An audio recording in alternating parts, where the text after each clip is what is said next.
A political fight broke out on Sunday between the ruling Congress and opposition BJP over an excavation in Dharmasthala. The excavation began after allegations of multiple murders, rapes, and secret burials, especially of women and girls, over the past 20 years. BJP State President B.Y. Vijayendra led a party delegation to Dharmasthala. They offered prayers at the Manjunath Swami and Annappa Swami temples and met Dharmadhikari Virendra Hegde. Vijayendra said BJP supports the government's special investigation team, that is SIT probe, but asked the government to act against those spreading false propaganda about the temple. We don't want to interfere with the SIT, but the social media rumors are hurting lakhs of devotees. The government should find who is behind them, he said. He also accused leftist group of pressuring the government to form the SIT and mentioned Deputy Chief Minister D.K. Shivakumar's early statement about a big conspiracy. The BJP also wants to know who made the complaint and whether the allegations are true. SIT ತನಿಖೆಗೆ ಆದೇಶ ಮಾಡಿದಾಗ ಭಾರತೀಯ Janata party ನಾವು ಸ್ವಾಗತವನ್ನ ಮಾಡಿದ್ದೇವೆ. ತನಿಖೆ ಪಾರದರ್ಶಕವಾಗಿ ಆಗಬೇಕು, ಏನು ಅನುಮಾನಗಳು ಹುಟ್ಟಿ ಹಾಕಿದ್ದಾವೆ ಎಲ್ಲವೂ ಕೂಡ ಇತ್ಯರ್ಥ ಆಗಬೇಕು ಅನ್ನುವ ಅಪೇಕ್ಷೆಯನ್ನು ಕೂಡ ನಾವು ಎಲ್ಲರೂ ಕೂಡ ವ್ಯಕ್ತಪಡಿಸಿದ್ವಿ. ಇವತ್ತು ತನಿಖೆ ನಡೀತಾ ಇರತಕ್ಕಂಥ ಸಂದರ್ಭದಲ್ಲಿ ಅನೇಕ ಗೊಂದಲಗಳು, ಅಪಪ್ರಚಾರಗಳು ಸಾಮಾಜಿಕ ಜಾಲತಾಣಗಳಲ್ಲಿ ಯಥೇಚ್ಛವಾಗಿ ನಡೀತಾ ಇದೆ. ಕೆಲವು ಹೇಳಿಕೆಗಳನ್ನ ನಮ್ಮ ಮಾಧ್ಯಮದ ಸ್ನೇಹಿತರು ಕೂಡ ಗಮನಿಸಬೇಕು. ಮೊದಲನೇದಾಗಿ ಉಸ್ತುವಾರಿ ಸಚಿವರುಗಳಾಗಿರುವಂತ ದಿನೇಶ್ ಗುಂಡೂರಾವ್ ಅವರು ಇವತ್ತು ಲೆಫ್ಟಿಸ್ಟ್ ಕೆಲವು ಗುಂಪುಗಳೇನಿದ್ದಾವೆ ಅವರ ಒತ್ತಡಕ್ಕೆ ಮಣಿದು ನಾವು ಇದಕ್ಕೆ ತನಿಖೆಗೆ ಆದೇಶ ಮಾಡಿದ್ದೇವೆ ಅನ್ನೋ ಮಾತನ್ನು ಕೂಡ ಹೇಳಿದ್ದಾರೆ. ಸ್ವತಃ ಈ ರಾಜ್ಯದ ಉಪಮುಖ್ಯಮಂತ್ರಿಗಳು ಡಿ.ಕೆ. ಶಿವಕುಮಾರ್ ಅವರು ಇದರ ಹಿಂದೆ ಒಂದು ಷಡ್ಯಂತ್ರ ಅಡಗಿದೆ ಅನ್ನೋ ಮಾತನ್ನ ಅವರು ಕೂಡ ಉಲ್ಲೇಖ ಮಾಡಿದ್ದಾರೆ. ಇವತ್ತು ನಾವಿಲ್ಲಿ ಬಂದಿರತಕ್ಕಂಥದ್ದು ಅಥವಾ ನಾವು ಇಷ್ಟೇನೆ ಇವತ್ತೇನು ತನಿಖೆ ನಡೀತಾ ಇದೆ, ತನಿಖೆಯ ಬರದಲ್ಲಿ ಏನು ಅಪಪ್ರಚಾರಗಳು ನಡೀತಾ ಇದೆ, ಈ ಅಪಪ್ರಚಾರಕ್ಕೆ ಕಡಿವಾಣ ಆಗ್ತಕ್ಕಂಥ ಕೆಲಸ ಯಾರು ಮಾಡಬೇಕು? ರಾಜ್ಯ ಸರ್ಕಾರವೇ ಮಾಡಬೇಕಾಗಿತ್ತು. ರಾಜ್ಯ ಸರ್ಕಾರ ಈ ಅಪಪ್ರಚಾರಗಳಿಗೆ ಕಡಿವಾಣ ಹಾಕ್ದೇನೆ ಇವತ್ತು ಅಪರಾಧವನ್ನೇ ಎಸಗಿದೆ. ನಾನಿವತ್ತು ರಾಜ್ಯದ ಮುಖ್ಯಮಂತ್ರಿಗಳಿಗೆ ಏನು ಅಪಪ್ರಚಾರಕ್ಕೆ ಇವತ್ತು ಕಡಿವಾಣ ಹಾಕದೇ ಇರತಕ್ಕಂಥ ಸಂದರ್ಭದಲ್ಲಿ ರಾಜ್ಯದ ಮುಖ್ಯಮಂತ್ರಿಗಳಿಗೆ ನಾಡಿನ ಜನತೆ ಒಂದು ಕ್ಷಮೆನ ಕೇಳಬೇಕು ಅಂತೇಳಿ ನಾನು ಈ ಸಂದರ್ಭದಲ್ಲಿ ಆಗ್ರಹ ಮಾಡ್ತಾ ಇದ್ದೇನೆ. ಭಾರತೀಯ ಜನತಾ ಪಾರ್ಟಿ ಈ ವಿಚಾರದಲ್ಲಿ ರಾಜಕಾರಣ ಮಾಡ್ತಾ ಇಲ್ಲ. ಆದರೆ ಧರ್ಮಸ್ಥಳ ಶ್ರೀ ಕ್ಷೇತ್ರ ಧರ್ಮಸ್ಥಳ ಮಂಜುನಾಥೇಶ್ವರರ ಬಗ್ಗೆ, ಅಣ್ಣಪ್ಪ ಸ್ವಾಮಿ ಬಗ್ಗೆ ಏನು ಈ ರೀತಿ ಅಪಪ್ರಚಾರದ ಮುಖೇನ ಅಸಂಖ್ಯಾತ ಭಕ್ತರಲ್ಲಿ ಒಂದು ರೀತಿ ಗೊಂದಲವನ್ನ ಸೃಷ್ಟಿ ಮಾಡತಕ್ಕಂತ ಷಡ್ಯಂತ್ರವು ಕೂಡ ಇದರಿಂದ ಅಡಗಿದೆ. D.K. Shivakumar called the BJP's visit a political yatra to gain publicity. This is not a religious visit. Why were they quiet when the SIT was formed? He asked, accusing the BJP of encouraging Hindu groups that initially targeted Dharmasthala. Excavation work near the Netravati river was paused on Sunday. It started after an anonymous complaint from a former sanitary worker, and there were hundreds of burials around the temple. Home Minister G. Parmeshwara is expected to speak at the Assembly on Monday after BJP demanded action and clarity regarding the complaint. Home Minister, Nadidu, Sir, camera ನೋಡಿ. He is going to reply on that issue. ನಾನೇನು ಹೇಳಕ್ಕೆ ಸಂಬಂಧ ನನ್ನ ಭಾವನೆ ಏನಂತ ಹೇಳಿದ್ದೀನಿ ಅಷ್ಟೇ. ಎವಾಕ್ಯುಯೇಷನ್ continue rally ಮಾಡ್ತಾ ಇದ್ದಾರೆ. ಅದು ರಾಜಕೀಯದ rally, it is not A political rally, ಧರ್ಮದ ರ್ಯಾಲಿ.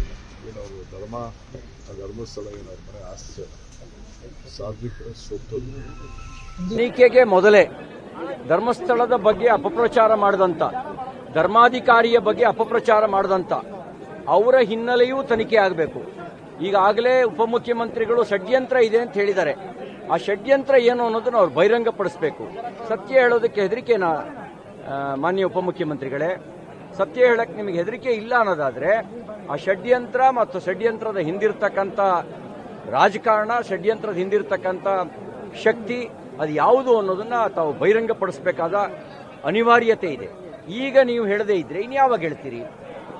ಈಗಲೇ ಹೇಳೋಕ್ಕೆ ಸತ್ಯ ಹೇಳೋಕ್ಕೆ ಇದೇ ಸೂಕ್ತವಾಗಿರ್ತಕ್ಕಂಥ ಕಾಲ. ಷಡ್ಯಂತ್ರ ಏನು ಅನ್ನೋದನ್ನ ಬಹಿರಂಗಪಡಿಸಬೇಕು ಅಂತ ಹೇಳಿ ನಾನು ಆಗ್ರಹಿಸ್ತೇನೆ. ತನಿಖೆ ಯಾವ ರೂಪದಲ್ಲಿ ಅವರು ತನಿಖಾಧಿಕಾರಿಗಳು ಮಾಡ್ತಾರೆ ಮಾಡಲಿ, ಆದರೆ ತನಿಖೆಗೆ ಮುಂಚೆನೆ ಅಪರಾಧಿ ಸ್ಥಾನ ಕಟ್ಟಿದ್ರಲ್ಲ, ಒಂದು ಅಪನಂಬಿಕೆ ಹುಟ್ಟಾಕುವಂತ ಪ್ರಯತ್ನ ಮಾಡಿದ್ರಲ್ಲ, ಇದು ಒಂದು ಷಡ್ಯಂತ್ರದ ಭಾಗ. ಇದ್ರ ಹಿಂದ್ಗಡೆ ಮತಾಂಧತೆ ಇದೆ. ಈ ಷಡ್ಯಂತ್ರದ ಹಿಂದ್ಗಡೆ, ಇದ್ರ ಹಿಂದ್ಗಡೆ ಮತಾಂತರ ಮಾಡುವಂತ ಮಾಫಿಯಾ ಇದೆ, ಮತಾಂತರದ ಮಾಫಿಯಾ ಇದೆ. ಒಮ್ಮೆ ಶ್ರದ್ಧಾಭಂಗ ಆದರೆ ಆ ಶ್ರದ್ಧಾಭಂಗದ ಲಾಭವನ್ನು ಪಡಿಬೇಕು ಅನ್ನುವಂಥ ಹುನ್ನಾರ ಇದೆ. ಯಾಕೆ ಅಂದರೆ ನೋಡಿ, ನಾವೆಲ್ಲ ಸಣ್ಣ ಮಕ್ಕಳಿದ್ದಾಗ ನಮಗೆ ಹುಂಡಿಗೆ ಮುಡುಪು ಹಾಕ್ಸೋರು, ಅದನ್ನು ತಗೊಬಂದು ನಮ್ಮ ಕೈನಲ್ಲಿ ಇಲ್ಲಿ ಅರ್ಪಣೆ ಮಾಡಿಸೋರು. ಸಣ್ಣ ಇದು ನನ್ನ ಒಬ್ಬನಂದಲ್ಲ, ನಮ್ಮ ಪೂರ್ವಿಕರ ತಲೆಮಾರದಿಂದಲೂ ಬೆಳೆದು ಬಂದಿರೋದು.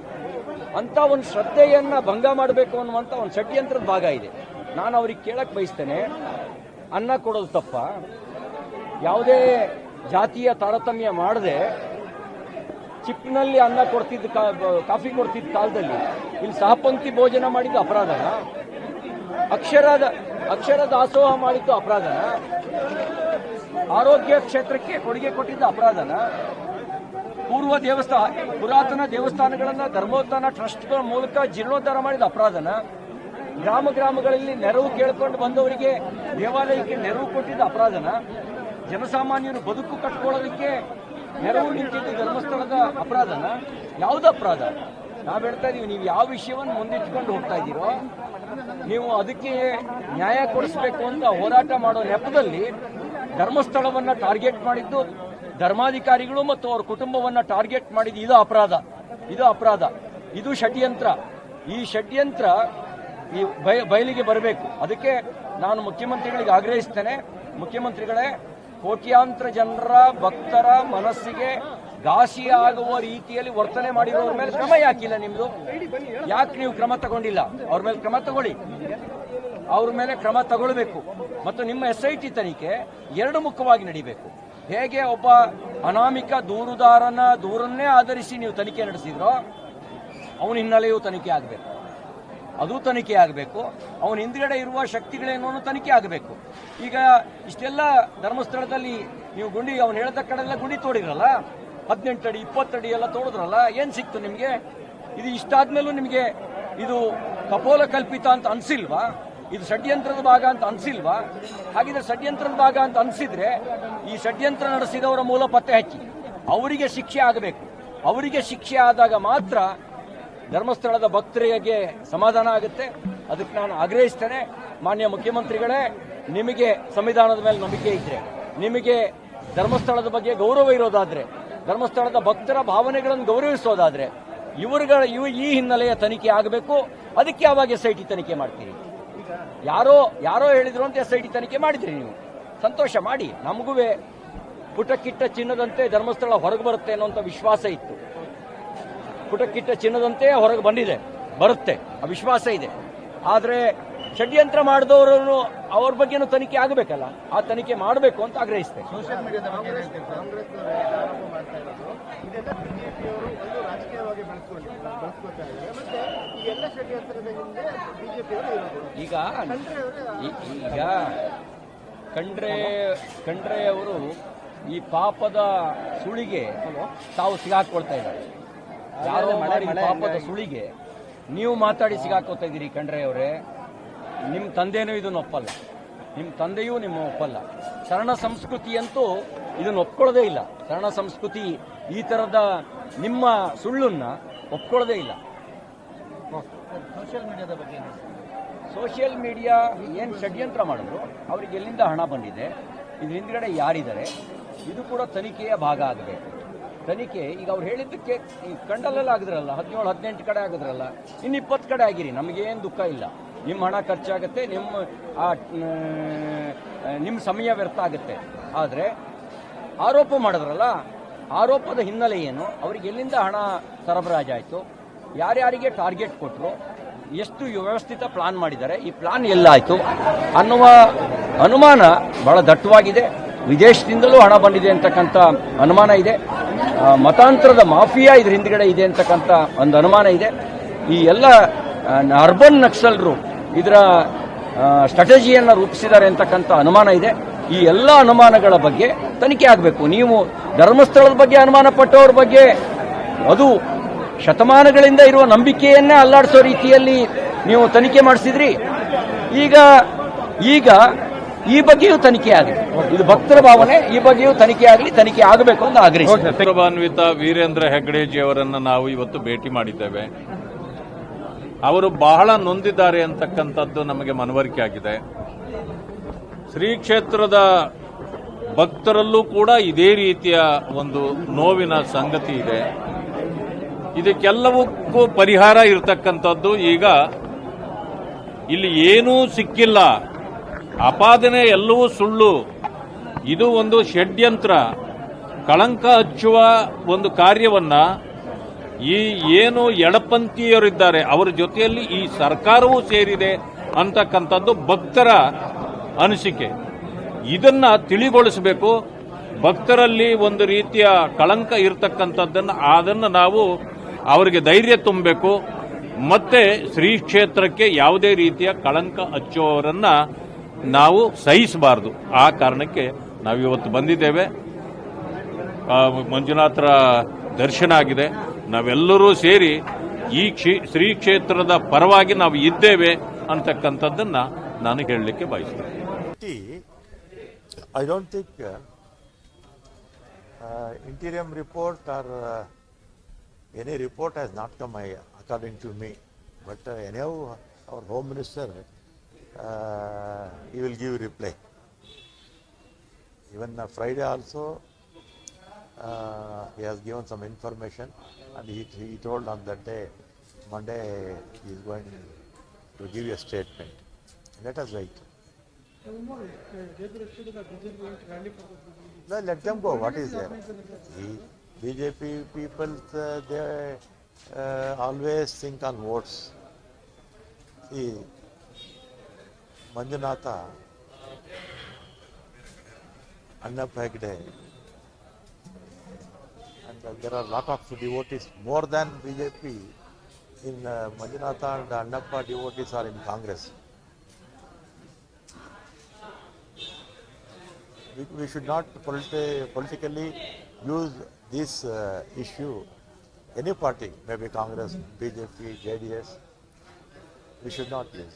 Anyhow, SIT is formed. Finally, it has come to a final stage. Let us wait. Do you think it is on politics? See, one thing is for certain. Dharmasthala temple has been present at that place. Annappa Gudi's temple has been present at that place for thousands of years. BJP didn't build it brick by brick. Dharmadhikari Shri Hegdeji wasn't established by BJP either. They've been there since centuries, since millennia. And whether you're an agnostic, whether you're a Hindu, whether you're a Muslim, whether you're a believer, non-believer, one thing is for sure, that the place has some speciality. So that we respect. See, Manjunath Swami does not require BJP. BJP requires Manjunath Swami for its existence, and that's all that is happening over here. He's doing politics over these issues. This is nothing to do with the BJP, Congress, and the Dharmasthala chief. There is a complaint, and on the complaint of which some investigation is going on. Anybody attributing political motto or any political mischief is totally ruled out. And this type of statements are made by BJP or some interested parties only for political purpose. This is not good, not fair. And this type of mischievous statements will be answered on the floor of the House. Thank you. But they said, they kept quiet when the SIT was formed. They kept quiet when the complaint was registered. But when there is a propaganda going on, the government should intervene into that. But the government is not doing anything about it. A lot of false things are said on social media. Government is mum over it. Government has started investigation through SIT. How can anybody expect that the government to intervene in investigation? That is the thing, and we will give the detailed reply on the floor of the Yes, sir.